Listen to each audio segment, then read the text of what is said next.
Icon Audio Arts.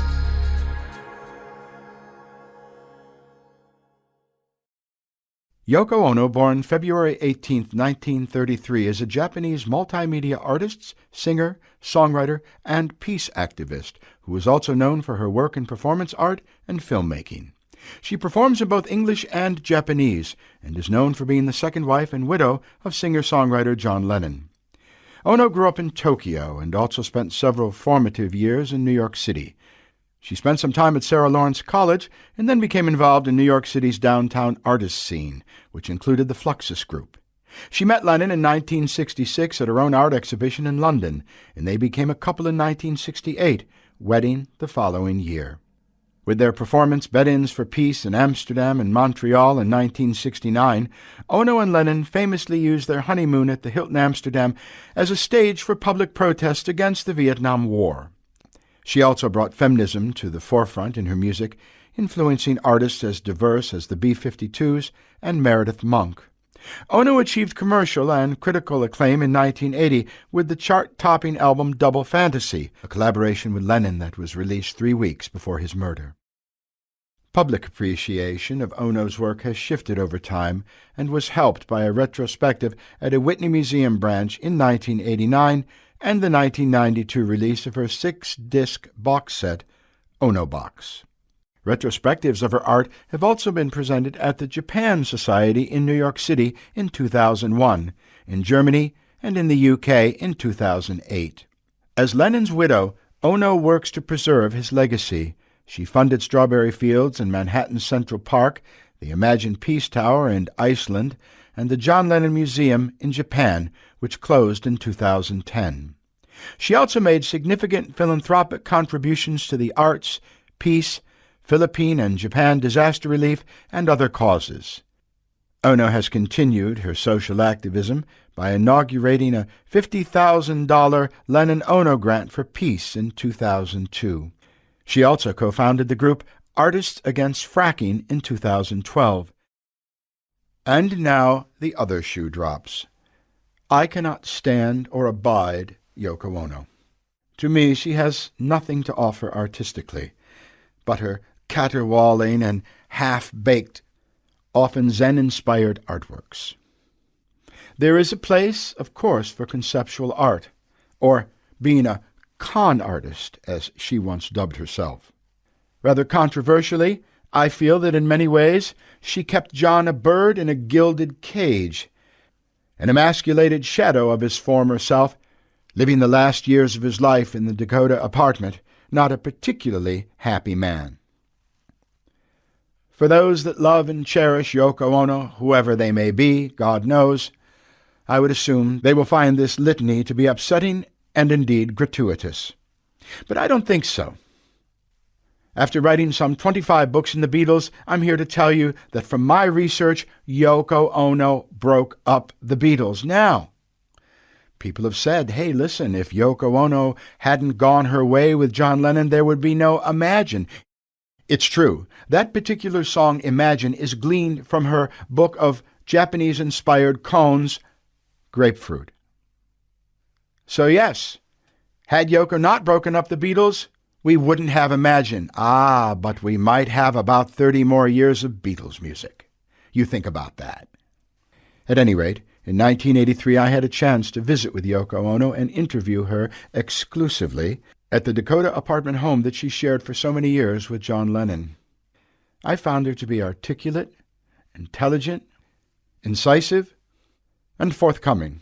She was a woman who quite reasonably stood up for herself and presented her work for the world to see in a way which I respected and admired, much more so than the content of her work, I have to be honest. Lennon assistant Fred Seaman once said to me, the only people that really like Yoko are the ones who are making money out of her at that moment. She does chew up and spit out a lot of human relationships, as in fact she did with me. I went up there several times, socially, and got to know her quite well. And there was the rub. Now in the age of Donald Trump, we're all very familiar with narcissism and the toxic effect it can have on relationships.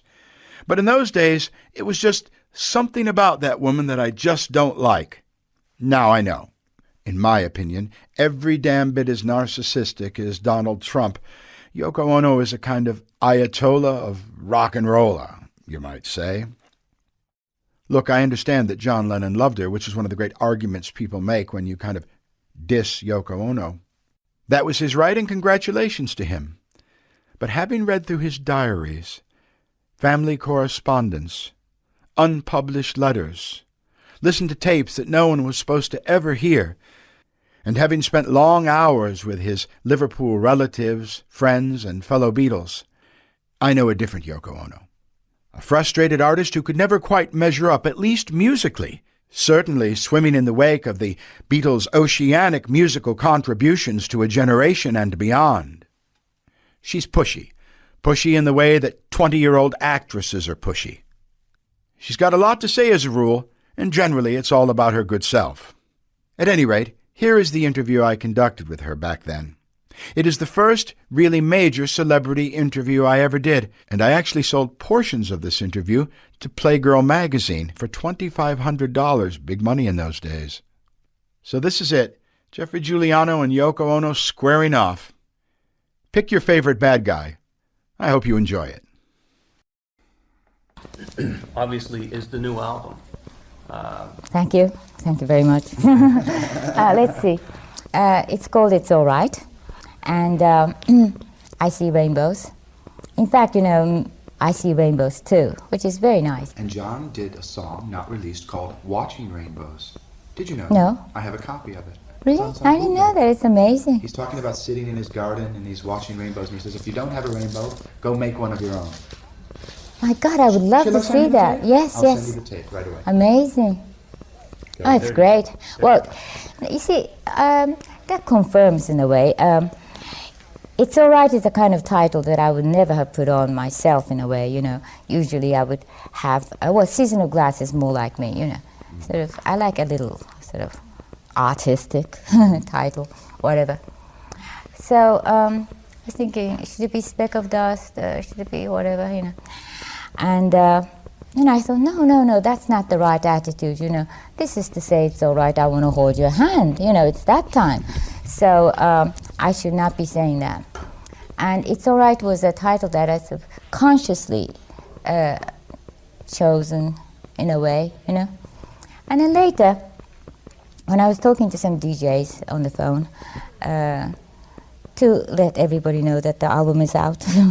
Anyway, so, and then afterwards, a friend of mine called me and said, oh, the DJ plugged your record, but before that he played Whatever Gets You Through the Night, and put up the place that says, it's all right, And said after that, by the way, there's a record from Yoko called It's All Right. And I thought, oh, it's so strange, because just before the phone call came through from this friend of mine, I was just looking at the mirror and saying, It's All Right sounds awfully like John, doesn't it? Just thought that, and there's a ring, Uh-huh. So, of course, I put it together that, I didn't realize that he was saying It's All Right in Whatever Gets You Through the Night. And also, if I had noticed it, my artistic ego or something might have changed the title, But somehow he slipped it in, That was beautiful. He said it in Revolution too. He said it's gonna be all right, he said. Oh, he's always saying it's going to be all right, it's all right. It's like a motto. And, and of course, somehow, that part of it was covered, while I was making the record and while I decided the title, It's All Right. If I sort of, excuse me, just wait a second, shall we just let those people sort of go somewhere else? And yes, said you. Art, Sure, I understand. Well, I don't know what dirt is, but go ahead. Speck of Dust. Go ahead. Where were we? We were talking about It's All Right. Oh, I see. Well, that's very nice of you. What was it? Oh, so then I noticed that It's All Right is something that John was saying all the time. In hindsight, yes, it suddenly dawned on me that he was saying those things. And it did dawn on me before I named that album, then probably I would have just sort of avoided it, And though that sort of general trend of mine is gradually disappearing, rapidly, shall we say. These days, I got resigned to the fact, all right. So we were a couple for how many years, how many decades, So I try to keep my independence because, he's a very strong energy, powerful energy, with the whole world behind him as well, by the way. So if I don't try to keep my independence, I would have been swallowed up, So there was that sort of intention. Whenever somebody calls me Mrs. Lennon, I used to say, Mrs. Lennon, I'm Yoko, no thank you, whatever. A bit like that, It would have been very easy to be swallowed up by Yes, and, I was a bit sort of nervous about it or careful about it. You were an established artist before you ever met Jim. And also John sort of encouraged that in the sense that it was good that I was independent so we can have a dialogue. If I was swallowed up, there'll be no dialogue, thank you. But then after John died, somehow when people called me Mrs. Lennon, I felt good about it, And also there was that feeling that, yes, it's all right, yes, I'm Mrs. Lennon. When people write to me saying, well, we're grieved over John's death and we just wanted to know how his widow was doing or whatever, You know what I think, though? I've always felt, as John did, that there was a great, maybe silent even, more silent, following for Yoko Ono. Well, look, you don't have to. No, I don't. And I don't do that. Need to. I don't. Because you see, what I am feeling now is a very strange feeling that's quite new to me. But whenever I do something now, I feel that my first concern sort of boom goes like that. Do you think John is liking this? Well, somehow I don't want to do anything that would shame his name or embarrass him or whatever. And when I'm doing something I know that John would have approved or something, I feel better, There's that. Let's say that it mellowed me in a way. As Yoko Ono, I'm very mellowed to the point that, yes, it's all right that I am Mrs. Lennon, And it's a nice new feeling that I'm sort of enjoying. So that independence thing is rapidly sort of disappearing. Yeah. And if John thought of it's all right, and that's why I slapped it on my album, that's fine. Thank you very much, John. That's the feeling. Mm-hmm. And hearing about this, what is it? Let's make a wish. Watching rainbows. Watching rainbows sounds beautiful, and it's great. So we're together again, Mm-hmm. It's a nice feeling. But I think that it's all right, an appropriate title anyway, because it's a very positive album. I was a kind of cynic in a way, making music. It was more or less like just making music. I didn't really care so much about how people are going to take it or not, that sort of thing. This time around, it was really in my mind that I was carrying on what John and I did together, So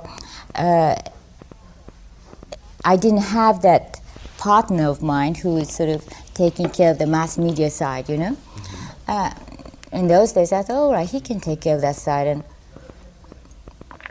I'll just do my own thing, thank you, But it wasn't like that this time. So it was really talking to his fans as well, Mm-hmm. Because they're the ones who were really concerned about us and sent us their love and prayers, which really helped us to go through the hard times. That's another new discovery. I didn't really think that would happen, but that's how it happened. Well, you're talking to us about how you've grown through the whole damn thing. Oh yes, it's really amazing. At the first time when my assistants downstairs showed me piles of letters and telegrams, which was really a huge pile, Well, I saw the filing cabinet down there. It's yes, amazing. but I mean, the first time they did that, I said, oh, too bad that John's not here. Meaning I automatically thought that they were letters and telegrams to John, for some strange reason, of course, They said, no, these are letters to you and telegrams to you. I said, what? And I was still sort of like, my eyes couldn't see very well yet, So I said, what? And they said, look. And I actually sort of checked all those sort of envelopes. Who's it addressed to? And it all says Yoko or something, Thinking, oh, but why? And that was a start. And from there on, there was sort of like a nice dialogue going on. You know? I heard that you actually do read a good bit of that mail. Once in a while you send out a little form, a little letter. Yes. To you and John. Well, that was an attempt to sort of. It was an attempt to say thank you. And by the way, hello. It just means that, you know, it's hard to send a reply to each letter. And when I made that attempt, of course, a lot of people were very happy about it and thanked me for it. But also some people said, well, they were just a set message to all of us, you know, kind of thing. And it wasn't an individual reply. And some people were saddened by that. Well, you took out a full-page ad in the New York Times. Yes. To thank people. That's true. And not only New York, but Canada? Yes, Toronto? yes. Toronto and London. Canada, London, Berlin, Paris, I think, and Tokyo. There's a fellow named Michel Senegal. He's a photographer. Do you know him? No. You Oh, do? yes, You do? Michel, of course I know. Michel. Yes, yes. He said that you called him up for a little advice on the French ad, or he'd check up on it or something like that. Anyway, he took marvelous pictures of John and you, Yes. which I have. Anyway, I see It's Alright as a much more positive album. I don't know why. I think I associate some sadness with Season of Glass, but I don't see that. Well, I mean, I was just being myself, just sort of blabbing off. It's like a primal scream, you know. Oh, I didn't mean it in a negative way. I love Dogtown. Yes. That's my favorite. I thought that should have been Yes. a single. I quite like that song. Yes, well, it wasn't a time when I was thinking about singles and such, you know. I was just sort of putting it out like, well, this is how I feel, you know. It's like a postcard. Yes. This is how I feel right now. But I mean, we'll get to Season of Glass in a minute, but I wanted to just to contrast.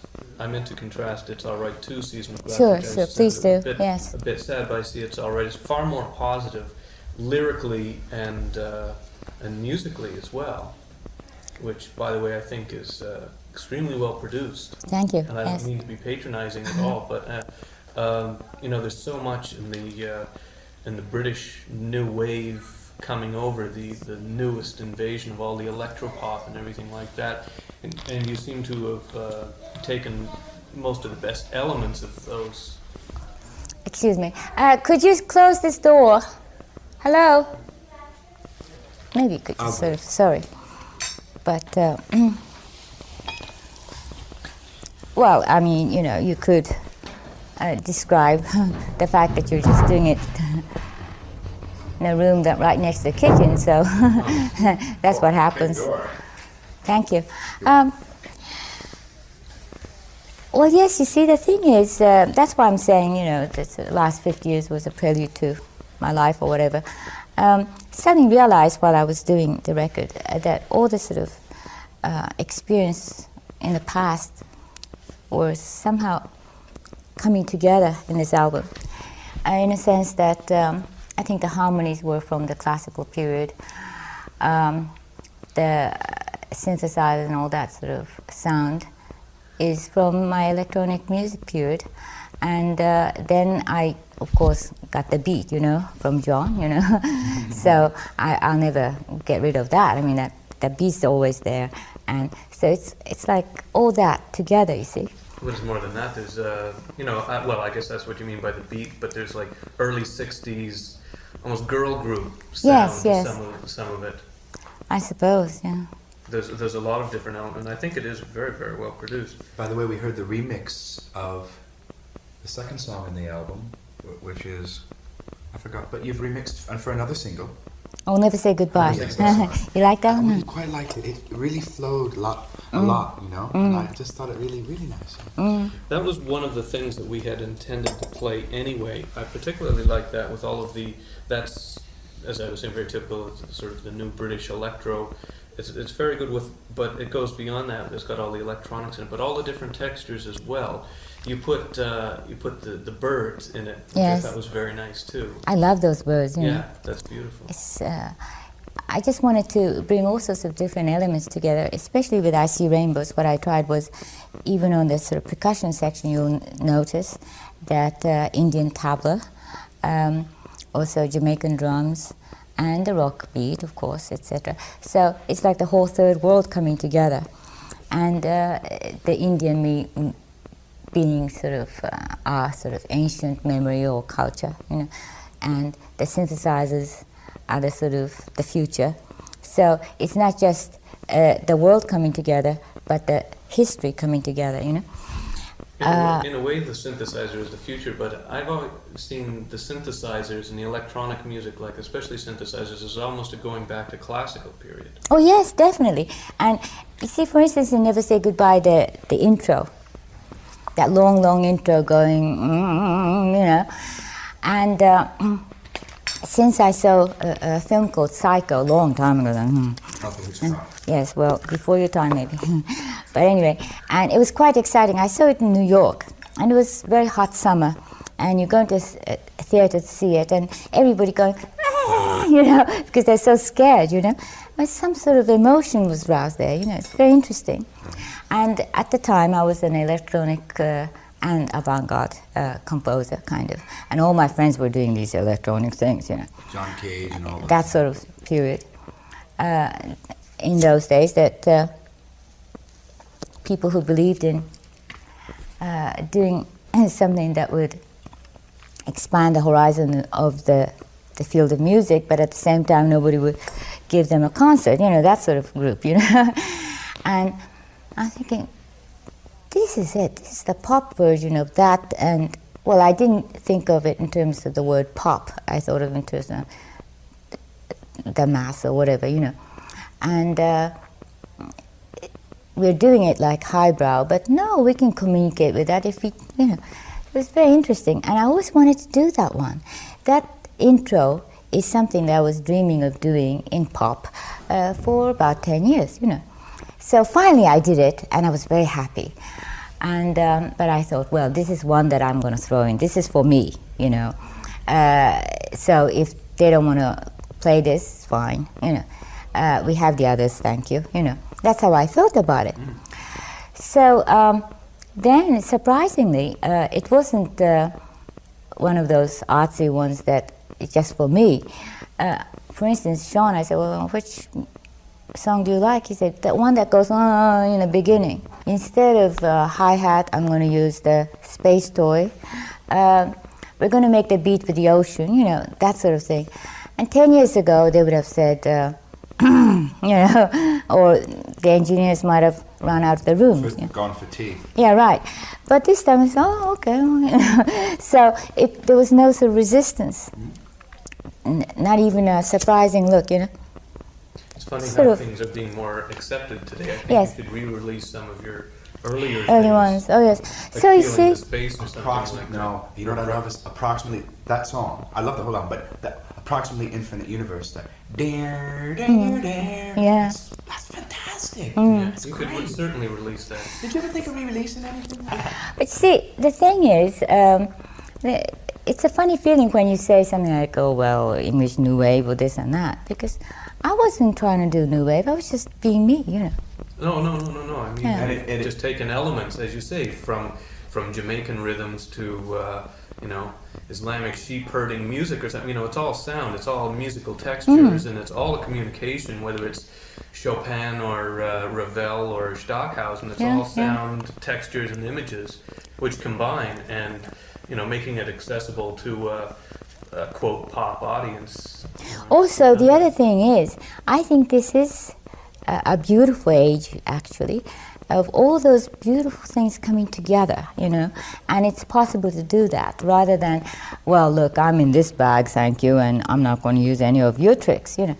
It's like, because our awareness, because of the media, I suppose, but it's getting more and more so complex and involving all the knowledge and awareness that we got in the past centuries and whatever, you know. So that it's an age where it's very natural to have a synthetic music like that, you know. I like that. No, I think it works quite well. Thank you. Yeah. Well, so the A side is more like just feelings, and the B side is trying to you know, despite all that, shall we try to, you know, make a future, you know? Mm-hmm. Mm-hmm. Can I ask you another thing about Never Say Goodbye? Is there a little bit from the wedding album in the middle of it? I didn't think about that. What? A wedding album? What did we do? It's John, the Yoko. sound. John, Yoko. Oh, yes, yes. Well, John saying Yoko, you know. That's just, I remember him like that. You know, he was a very sort of direct person, open. Well, there was the other side too, very shy and not open. It's a complex person. But that side is the thing that woke me up in a way, you know. I was like most sort of end of 50s, beginning of 60s, artistic crowd, getting more and more complex, becoming a little bit out of touch with your own body, shall we say, you know. That sort of bag. And here comes this man who's sort of doing very simple chords most of the time, you know, and saying, what do you really mean? You know, don't give me all this sort of roundabout tiptoeing. What's that? You know, oh, I see, okay, well, what I meant was probably, well, I love you, you know, whatever. You know, it's that sort of, we never say I love you, you know, we always say, well, I saw that spring is here and it was very beautiful outside and somehow it made me feel good or whatever, you know. Oh, what's that? Well, okay, well, we're here, you know. And it's a very beautiful feeling. And that's what he did for me. And now Sean is doing the same kind of thing. Again, I was going back into my bag of being shy and not communicating, or if I do communicate, you know, communicating little sort of symbolism or whatever. And here comes Sean saying, wake up, you know, come on, wake up. Oh, is that what it is? Yes, all right, it's all right then, you know. And it was very nice. The child is the father of the man. Yes, yes. Well, I don't know whether, you know, it was him or it was him and John, you know, together. He's got that whimsy, doesn't he? Sean? He does. Whimsy. It's a very sort of well-coordinated person, you know. I wasn't hearing something. I wasn't. I really did hear John saying Yoko. Yes. In the middle. No, you weren't hearing it. It's there. Am I projecting something of my own into this, or is it sort of down in the mix? And I just wanted to know that. I suppose we should speak about My Man as well. Yes. Which I think is a very good pop song, and I think it should have done better as a single than it. Should have received it's all right. It We'll was. work on that anyway. We'll see work on what it we in can 10 years. My friends kept saying, what's that Babalu stuff? What's that Mexican business in Yoko Ono's music? Oh, well, I think Babalu is a Spanish god, or you know, sort of South American god of fertility or whatever, and it's just a nice, you know, sort of. It flows, doesn't it? It's Yes, euphonious. right. Instead of dadaloo or you know, do, you know. Well, do is nice too, probably, but you know, it just happens that I use that, and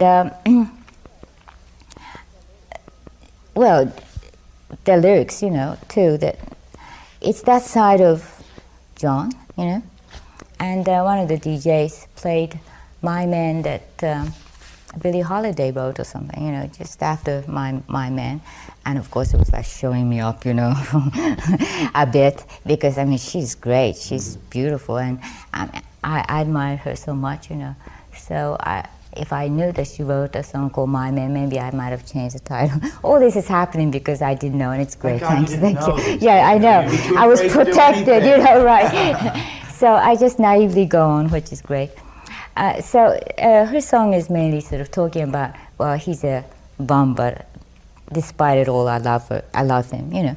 And I just realized that it was like the two sides of the coin, you know. Of course, he's a bum, so I love him. He's beautiful and great, so I love him. Both, you know, it's the same thing. Two sides of the emotion, I suppose. But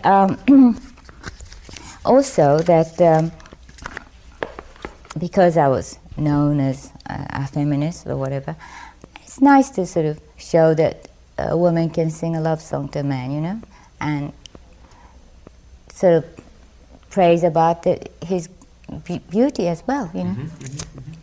Oh, here I'm stuttering. It's very difficult for me, probably. But You know, you showed a lot of people that to look for that. Maybe you and John say showed. I think a lot of people, even me and my wife, a little bit, that I can be yin sometimes, and she can be yang, and we can go back and forth like that. And I think that's a very nice thing that John and Yoko gave to a lot of people growing up around. well, you see, the funny thing was, it has a lot to do with John too. I mean, if he wasn't a material, I couldn't have worked on it, dear. Anyway, he had all that in him, you know.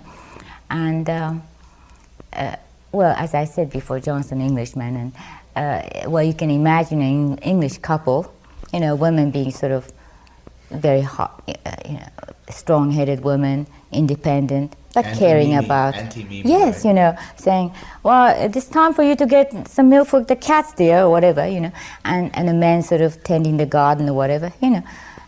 That's how it was in a way, you know. So there's nothing new about that, really, but we were sort of trying to state that, yes, we can do that too, if you want to, you know. And he had the side, a very vulnerable side, and I had the tough side, I suppose, as well, just as much as the vulnerable side. So we can all sort of exchange roles once in a while, and that was very natural for us, you know. Well, you said the same thing in Kiss, Kiss, Kiss. You said that it's, and it was very. In fact, I was speaking to I was to see our lawyer this morning, who's a very nice lady, and she must be 50 or 60 years old, but she's listened very intently to the music, and that was the song she picked out as well. And I told her that, and she just beamed when I said we have an interview, and Yoko says that it's all right for women to be vulnerable. That's great. Beautiful That's beautiful. Yes. Yeah. I suppose Kiss, Kiss, Kiss. Well, all the songs in Double Fantasy, like I'm Moving On or whatever, you know, had this little edge to it, and Like Walking on Thin Ice too had that yes, fight to it. yes, and so in my man, I felt that I was sort of dropping that edge in a way consciously, you know, and just sort of really resigned to praising the partner that I had, you know, that kind of feeling, you know, without any cynicism, you know. Well, there's so many. I'm afraid we can only play about 2 songs from it, but just because of the time. It's a set 30 hours. We have to take stuff out so that we can put this in. But I'd just like to ask you some other questions about Sure, please do. the album. Sure. Just going along, loneliness. You say in the song that you find it hard, you can't cope with loneliness, but you seem to be coping. And the funny thing, when I saw the title Loneliness and I read the lyrics, I expected some sort of sad song with maybe a nylon string guitar or something like that, but it's not like that at all. It wasn't violin time, was it? No. I guess that's what I expected, and I was pleasantly surprised because it didn't sound lyrically or musically depressed about talking about a depressing subject, loneliness. You seem very positive. Well, there are 2 things. Aloneness and loneliness are, of course, different, 2 separate things. And I live in a time when people are aware of that. Sometimes it's good to be alone, to have your own space. Loneliness is a different thing. We all probably experienced it. You can experience it in a crowd, you know. And but just to let them know that, yes, I go through that too. I don't like this sort of, maybe because of how I dealt with the situation after John died. People think that I'm a very strong woman, and therefore I am different. So when I say it's all right, they can say, well, it's all right for you, you know, you're especially strong, you know. No, nothing like that. I consider myself just normal in a sense, you know. touchy, you know. If somebody says something nasty about me, well, I get hurt, you know, and sort of think about it for the whole day or something, you know. Oh, why was that? Why was that? Whatever. So when I look back at what I did last year, like the videos or the album and the announcements, you know, statements or whatever, how did I do that? You know, I don't remember it so well, but how did I? Yeah. I think that when you really look into the system itself has an automatic sort of operation, you know, that stops from anybody who's there, regardless of his personality, to go too far from what the people want. Now, it's our responsibility to give him a definite sign what we want, and our responsibility to give him a unified opinion. Now, even in a sort of man-to-woman relationship, and now we know that we were giving many conflicting signals to each other, and that made it very difficult. So That's me, but carry on. oh, okay.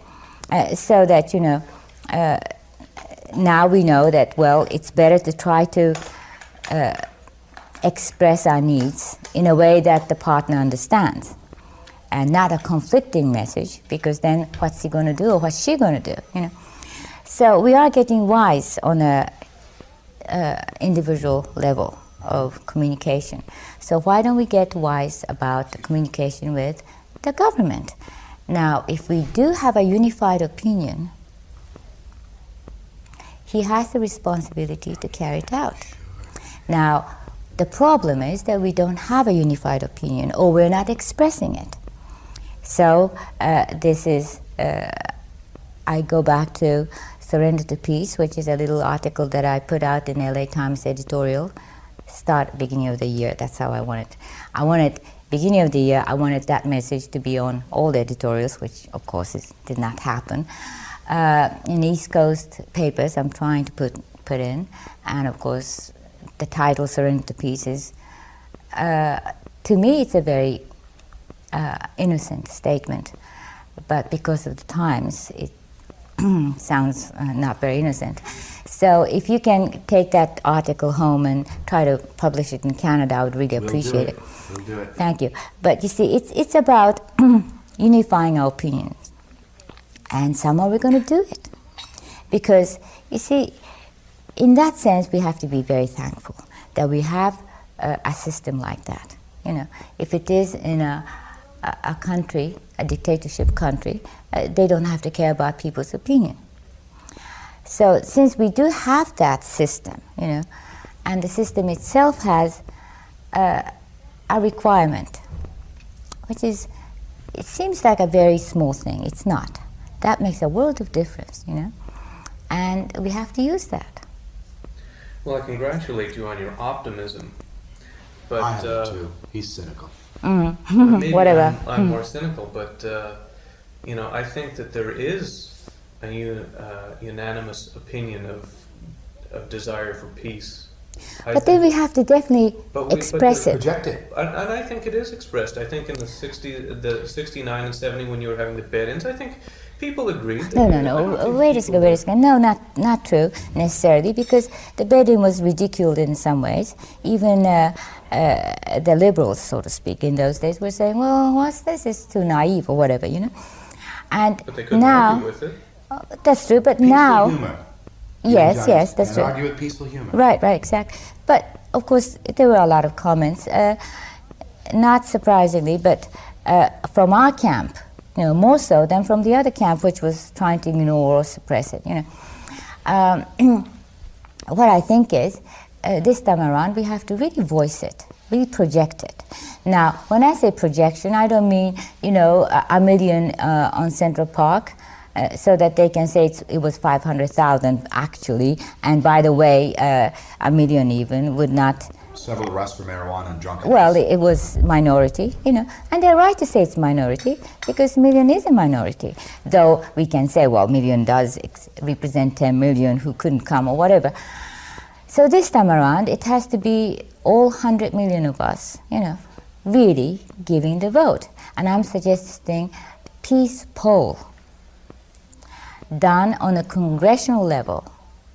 Every city, every town in the United States, all the states, to do a peace poll. And that's not a new idea for John and Yoko either, because the peace vote. Yes, You yes. had the peace vote.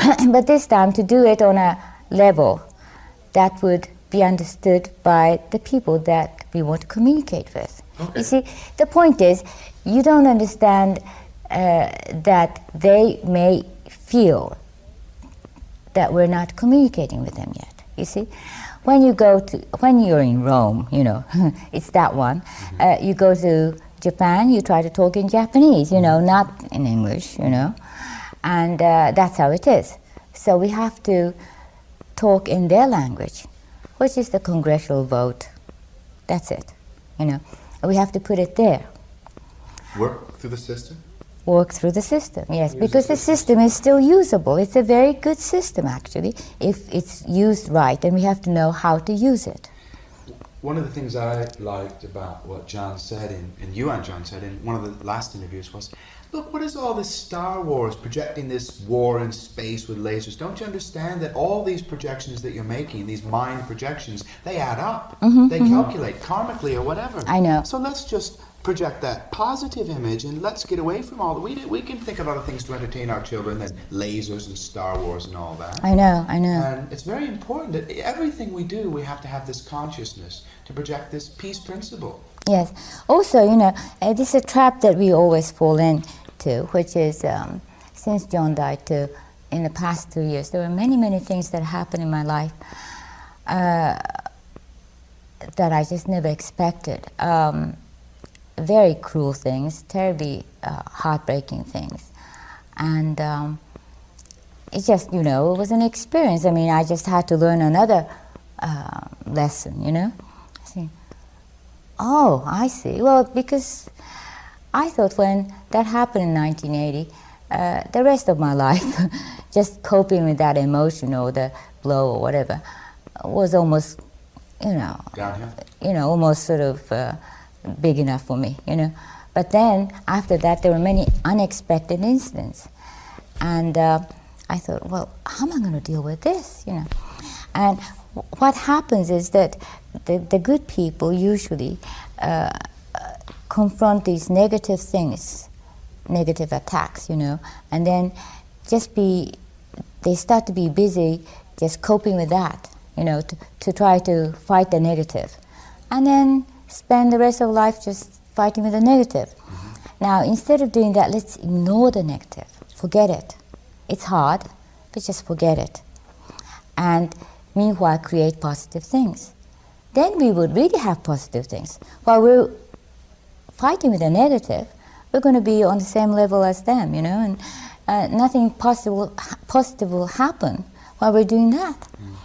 So not to put your energy or attention to negative matters. Leave it alone and it'll go away. Well, they will go away when the positive becomes large. Now, there's no chance of the positive becoming large if we don't do anything, you know, and just fighting them. You know, so that's the trap that we get into. This was the purpose of your message in Los Angeles Times, is it? Yes. You have to take that home. Please make sure that it would get, you know, printed somewhere in Canada. Maybe you could just think about this. Be great. Yes, you're right. Well, you see, the thing So is... we can't think so collectively until we get ourselves together first. Yes, exactly. It's just, you know, the other day, somebody was covering Now or Never, and I heard it, and they were saying it's incredible that the song that I wrote, when was it, 1972, so it's about 10 years later, I mean now, but it applies even now. It all does. But it's very sad too. I was crying because then I was saying now or never. You know, now do we still have to say now or never? You know, it's a bit sad, isn't it? That, More we have to say it, I guess. But it was now or never then. You know, 10 years But later. we're still alive. I know. We thought we might be blown up by now, didn't sure, we? Sure. Yes, that's true too. And therefore, I'm saying that, it's going to be all right, but one day we can all laugh together about it, I suppose. I hope so. Yoko, do you believe in God? God or goddess? No, it's just a joke. Well, look, the thing is, I do believe that there's some kind of big power that is beyond us, And in us too, eh? Beyond us and us, right.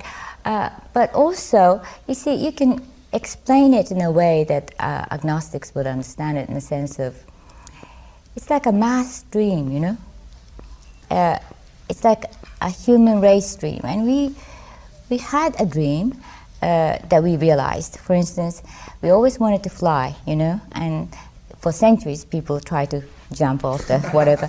And finally, yes, we have an airplane, And of course, this is not quite the way we were thinking of flying. We were thinking of flying just without anything, but so we're flying.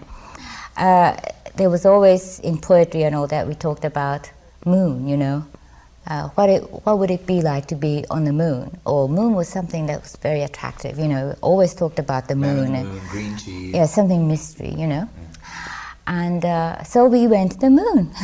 So there's always a collective dream that we have as a human race. And this time around, I think there's another dream that we always had, which was to survive, And that's a very strong one. There are three things that we all want, which is to love, to be loved, and to be happy, and to survive. There's nobody in the world who don't want that, Even the people who are saying, well, I want to commit suicide or something like that, it's a kind of reverse expression of happiness, and wanting happiness, wanting love, wanting to survive in that way, A scream for help like that. Whatever, So it is survival that we're all interested in.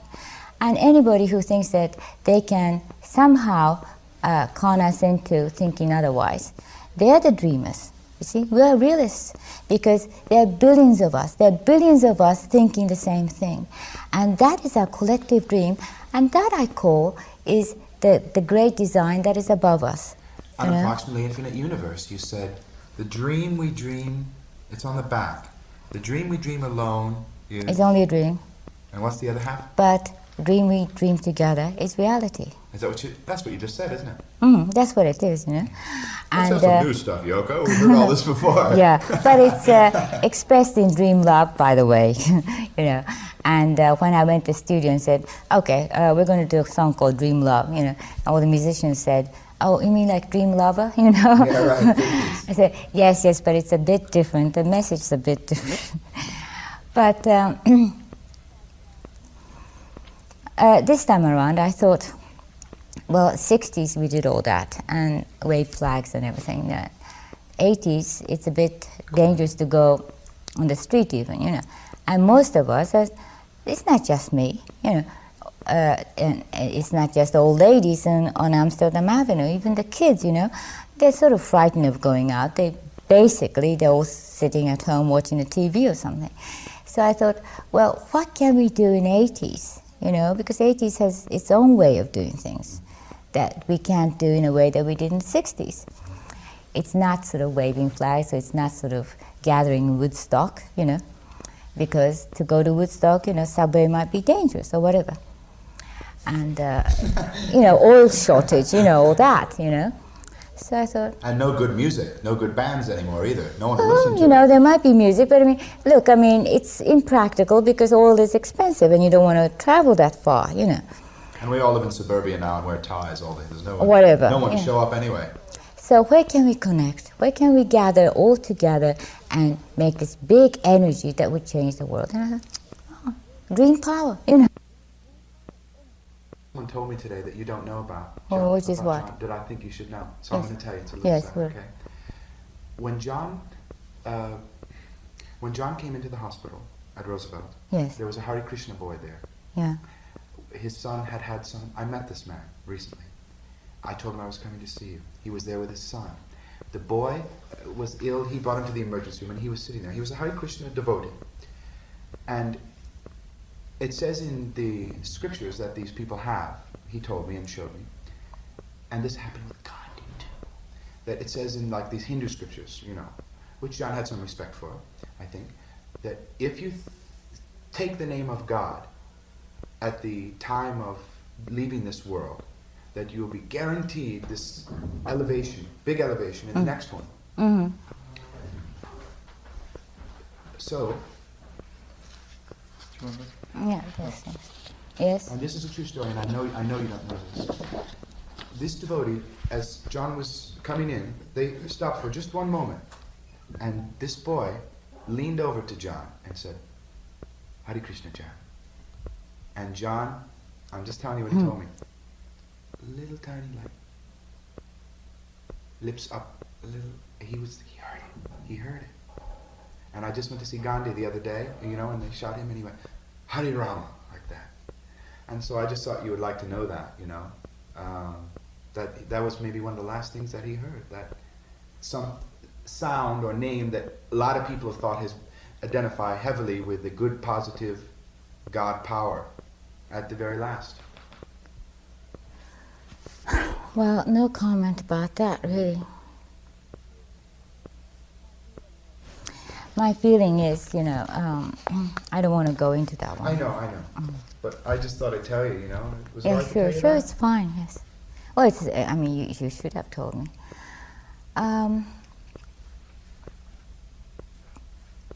The Tibetans would say it was a very positive thing. What? It's the best thing that they say. It's the best thing that could happen. I just thought someone told me, and they were very sincere in telling me that, and I know it happened. So I just thought I would tell you. But I'm sorry if I upset you. No, it's all right, it's all right. May I have a cigarette? Sure, you may. I have a light. Yeah, I suppose it's Did here. you write this, Yoko? This bit here? Oh, yes, I did. Well, should put a bit lighter on, I suppose. How do you think the world can find the peace today, which is just right where I'm? How do we find it? We'll do it, you know, and we just have to do it step by step. And it will happen, you know. I don't think that bomb's going to go off, do you? No. But that's not the problem, I don't think. I think that it's bad that the economic situation is so bad that there's a lot of people suffering, and also making the whole world very tense and violent. And that sort of thing can be solved rather easily,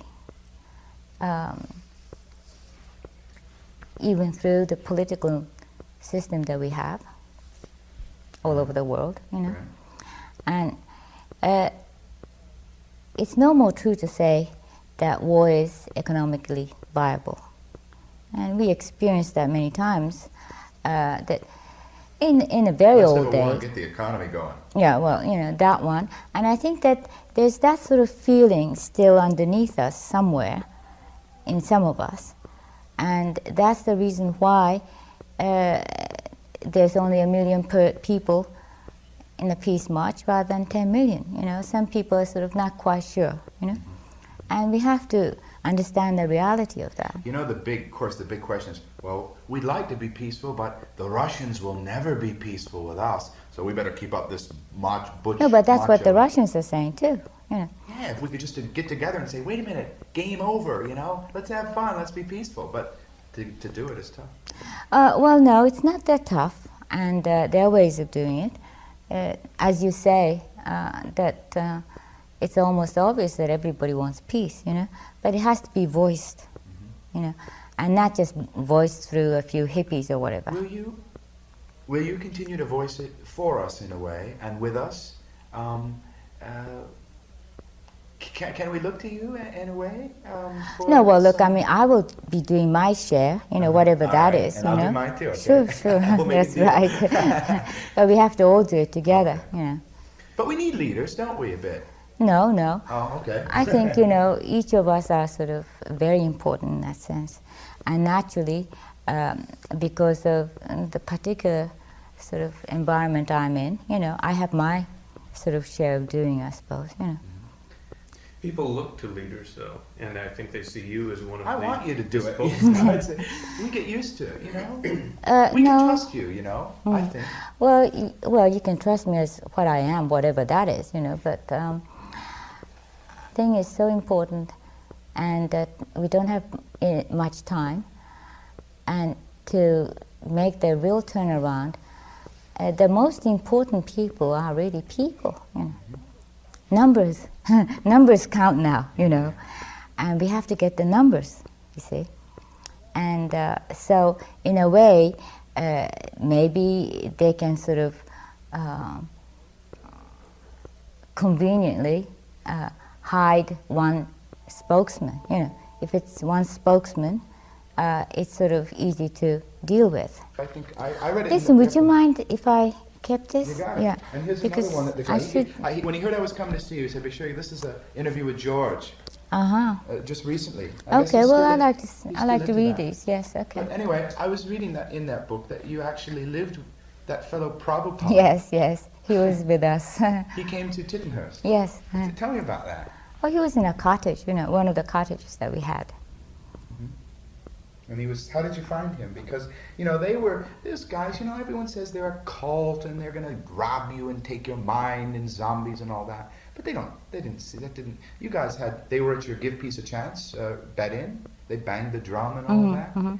Well, I think that everybody has their own, you know, each person has his or her karma. So I'm not the one to say which one is which, whatever, you know. They all sort of somehow gather where it's naturally important for themselves, you know. And in my view, I mean, all religion it's the same in a way, you know. It's fine. One world, one people. Yes, one and God, like. Yeah, and the way they explain, it's different languages, you know, and if somebody understands it this way better, then they should go there, you know. Elliot Mintz said that in John's famous God, which, you know, I'm kind of religious in a way, but I love to sometimes just put on that God song. That's just a great song, just as a song. Oh, I was just saying that this morning. Somebody was saying, what songs do you like of John? And of course I said, well, Imagine is probably one of the most important songs that he put out.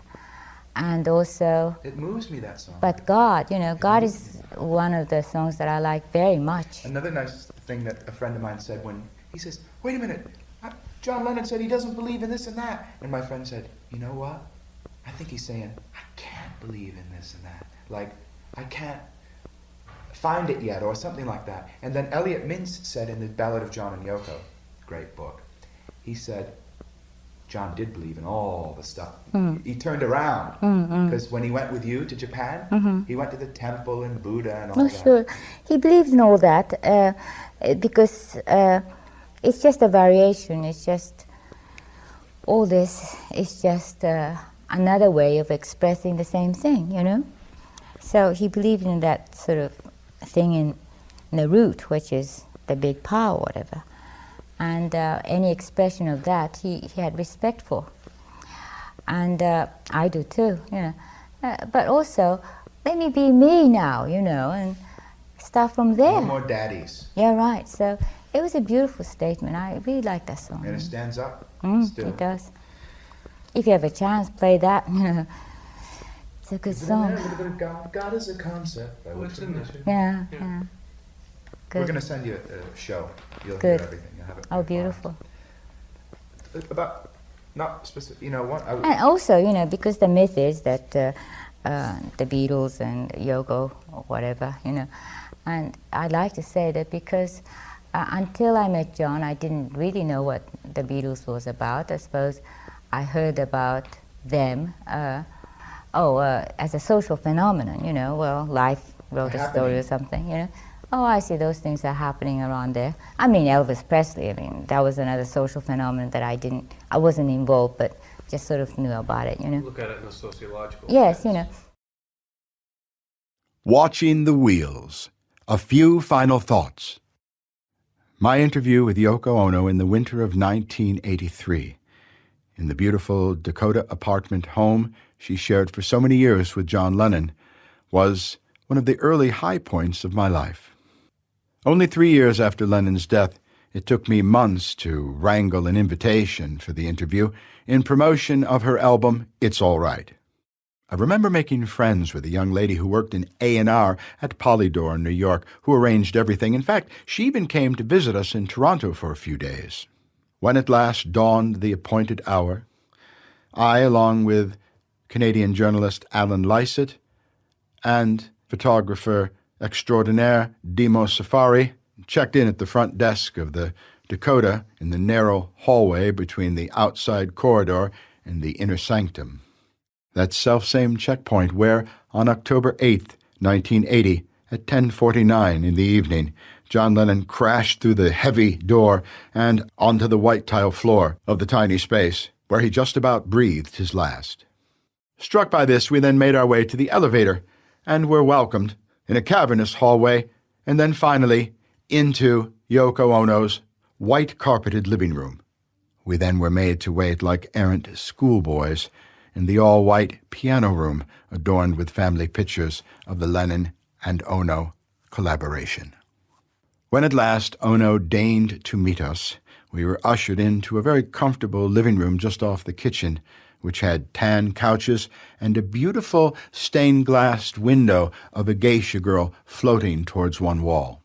After Alan and I both took turns futzing with her lavalier microphone clipped to the top of her flimsy sweater, we sat down to begin the interview.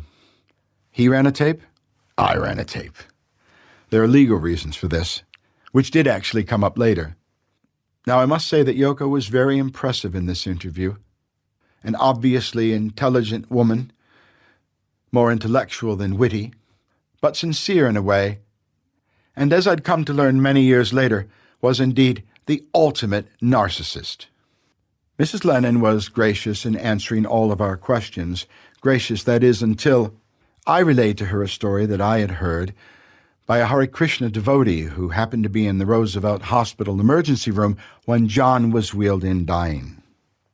But it may have been that the last words that John Lennon ever heard in this earthly life was the Hare Krishna mantra, Hare Krishna, Krishna Krishna, Hare Hare, whispered into his ear by this senior ISKCON man. Quite reasonably, me telling her this tale was upsetting for Ono, but she quickly recovered, and we moved on for about an hour and a half. I would be remiss if I didn't remind people how I publicly have so little regard for Mrs. Lennon. The fact of the matter is, I feel that she wasn't particularly good for John, not that it's any of my business, and if John was happy with her, well, that's good enough for me and you.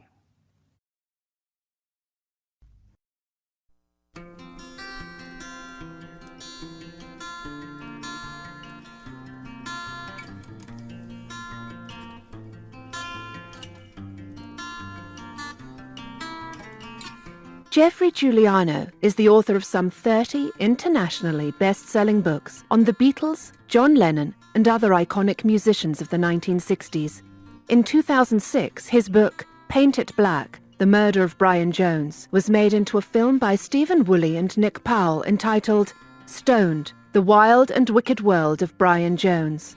It remains a cult classic and the only film bio of the Rolling Stones. Giuliano is also a veteran journalist, having written for dozens of high-profile newspapers and magazines, including The Sunday People, The Daily Mail, The News of the World, The Mail on Sunday, Playgirl, and Rolling Stone.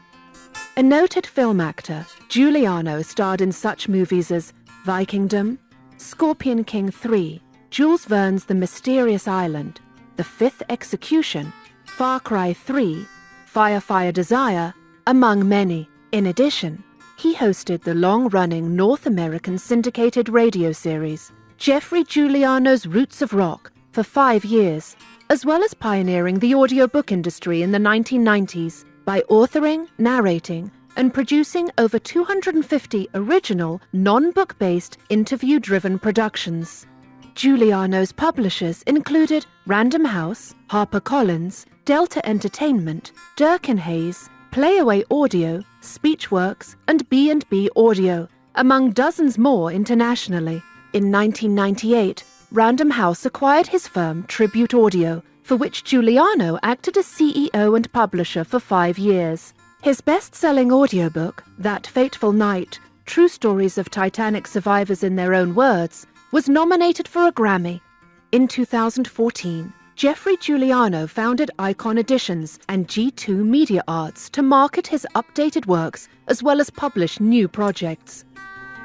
As a visual artist, Geoffrey has been showing in galleries across America since 1977, garnering impressive reviews. His first professional assignment was designing several T-shirts for The Who's Pete Townsend in 1976. Geoffrey also designed and illustrated many of his original rock biographies for the biggest publishers in the world from 1984 to 2006, as well as designing for his pioneering record label, Samba Records, in the mid-1990s. From 2006 to 2011, Geoffrey was also the primary designer for the French fashion house Cotai. When Giuliano first conceived of creating his own literary imprint, Icon Editions, he became responsible for illustrating and designing 35 book covers, several hundred CDs, DVDs, as well as dozens of promotional posters, and eventually an entire collection of exclusive fashion and art. The expansive Design by Giuliano brand grew out of Geoffrey's impressive commitment to the arts and is the culmination of a lifetime's work by an extraordinarily talented and determined Renaissance man.